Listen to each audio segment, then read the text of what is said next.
te confundas si una dictadura se... Bueno, saludos estimados oyentes, con ustedes su espacio Gritos de Libertad. Buenos días amigos, amigas y amigos, yo soy Jorge Luis García Pérez Antúnez y en este espacio los invito a comentar sobre un tema sumamente importante y es de categorización sobre los conceptos de disidencia y de oposición, es decir, de disidente y de opositor. Son dos conceptos, son dos términos totalmente diferentes, aunque guardan en sí una estrecha relación, porque con el desarrollo del tiempo ambos van enfilados hacia un mismo objetivo: el derrocamiento del sistema imperante y la restauración de la democracia misma. Pero vayamos a los conceptos de la Real Academia de qué es un disidente. Dice que disidencia viene del latín disidentia y se entiende como la expresión formal de un desacuerdo parcial o total respecto al de otros criterios individuales o colectivos con connotación autoexcluyente, en ocasiones con el orden establecido en la sociedad o en alguno de sus ámbitos derivados.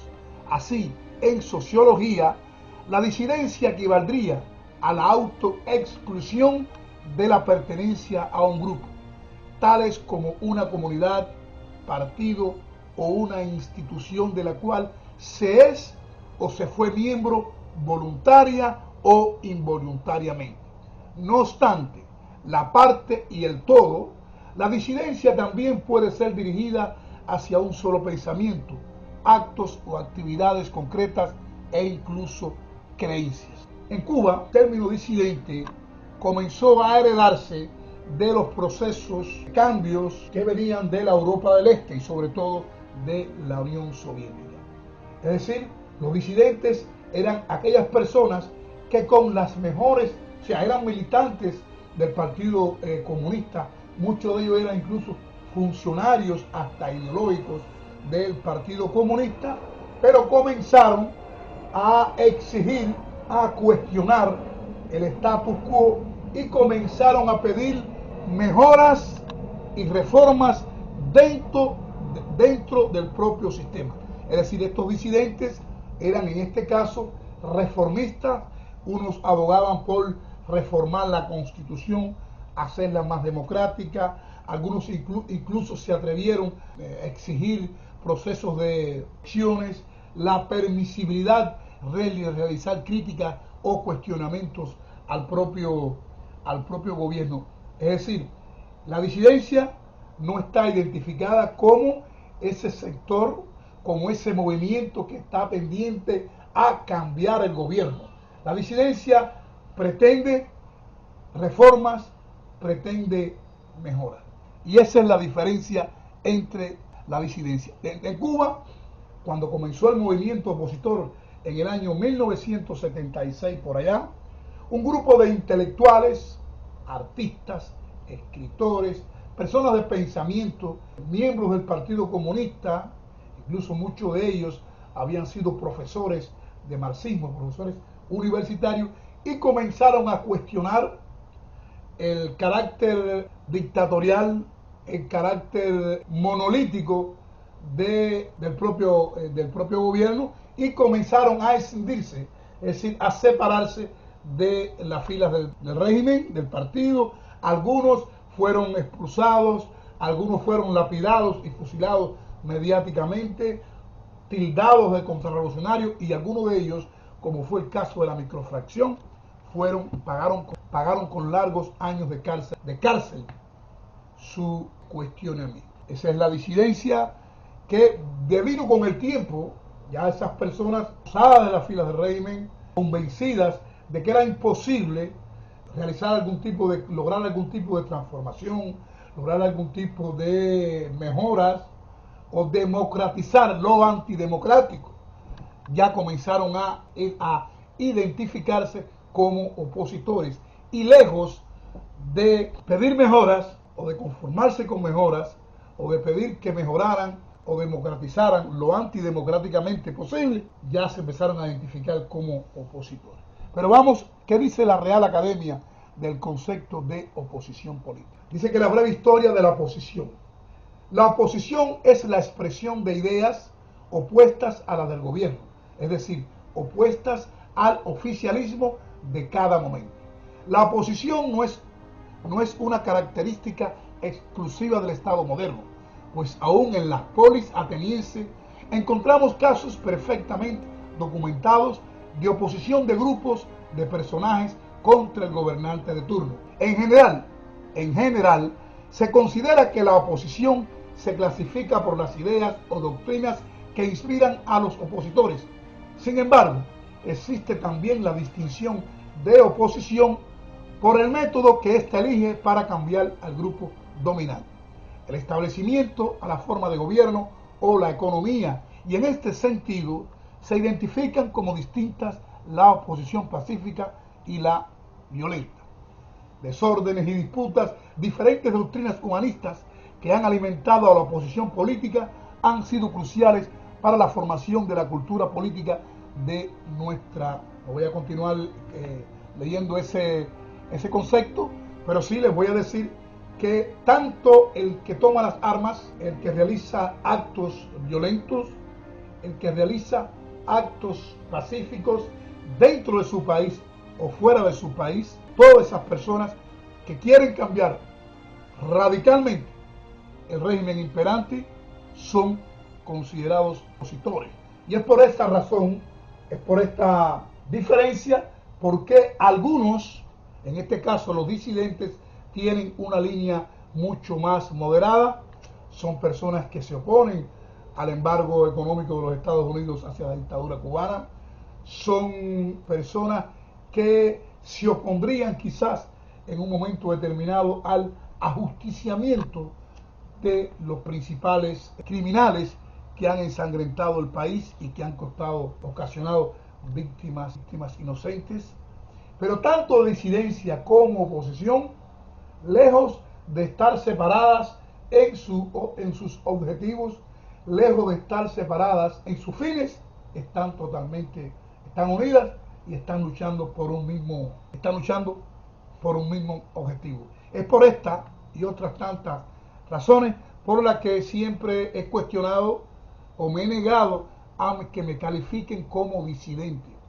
Yo nunca fui un disidente, porque yo nunca milité las filas del Partido Comunista, nunca fui militante de la Unión de Jóvenes Comunistas, nunca ocupé cargos de dirección en ninguna esfera, y mis sueños, mis fines, mis objetivos son cambiar radicalmente el régimen que impera en Cuba y sustituirlo por un Estado de Derecho donde los criminales de ayer no puedan ser los reformadores del mañana, donde los represores de ayer y de hoy no puedan ser los Putin de mañana.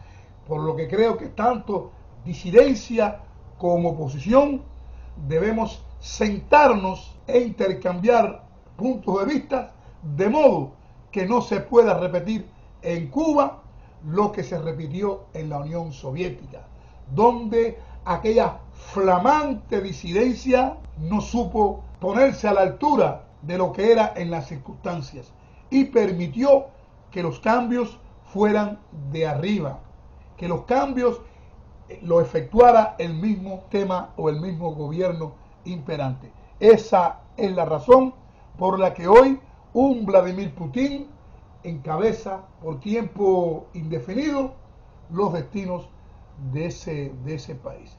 Estas personas estaron las filas de la KGB, que estuvieron identificados plenamente con la línea más ortodoxa del marxismo, amasaron una importante fortuna y hoy son los nuevos zares de Rusia.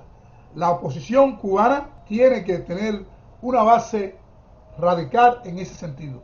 No podemos permitir que los cambios en Cuba ocurran similares a lo que ocurrió en Nicaragua, donde se le permitió a los antiguos jerarcas del sandinismo continuar ocupando puestos.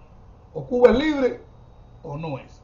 Así que esa es la diferencia crucial entre oposición y disidencia, entre disidencia y oposición.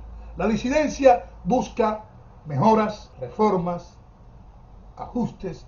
El disidente pide, espera cambiar el Código Penal cubano. El disidente cuestiona el Congreso del partido y espera que en ese Congreso puedan haber algún tipo de resquicio para democratizar el país.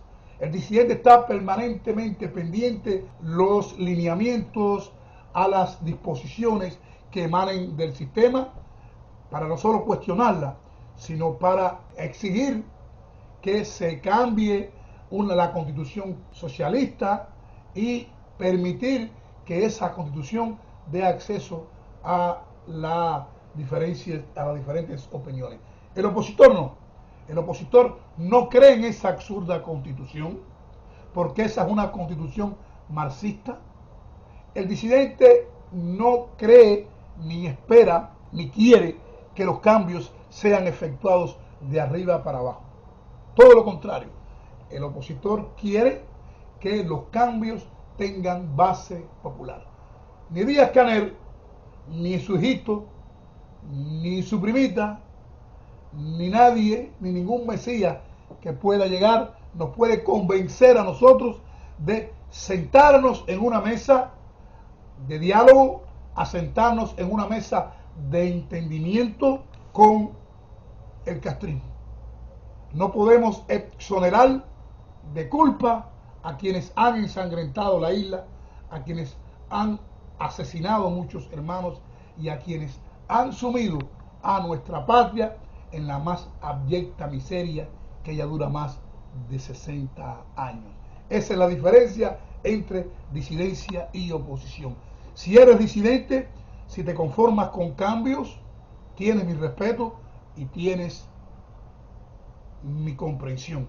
Si te conformas, si tu camino está enfilado a reformar el Código Penal cubano, reformar la Constitución, si crees que penetrando el Parlamento, el mal llamado Parlamento cubano, puedes obtener allí una silla, un puesto, un escaño, mis respetos y mi comprensión para ti. Pero si no, si eres un opositor político, si te niegas a participar en lo más mínimo a todo evento que emane del castrismo, si no aceptas compartir los escaños con la dirección de la dictadura, si te niegas a participar en la farsa electoral que convoca la dictadura, si apoyas toda política del extranjero destinada a poner de rodillas a la dictadura, si abogas por enjuiciar a los criminales que han ensangrentado nuestro país, entonces eres un opositor político y tienes mi total, absoluto e incondicional respaldo. Y siempre recuerdo una frase que me dijo un amigo: Antúnez, hay que tener mucho cuidado con lo que se le pide al enemigo, no vaya a ser que te lo conceda. Y esa frase se me ha quedado, me ha marcado, y esa frase indica los riesgos que podemos correr si no actuamos con la debida objetividad, puntualidad y si no somos oportunos. Nos estamos jugando el destino de una nación. Así que por Cuba, por los miles de muertos, desaparecidos, familias fragmentadas que ha ocasionado el castrismo, vamos a continuar en esta lucha. Fue todo por hoy y hasta aquí nuestro programa Gritos de Libertad. Libertad.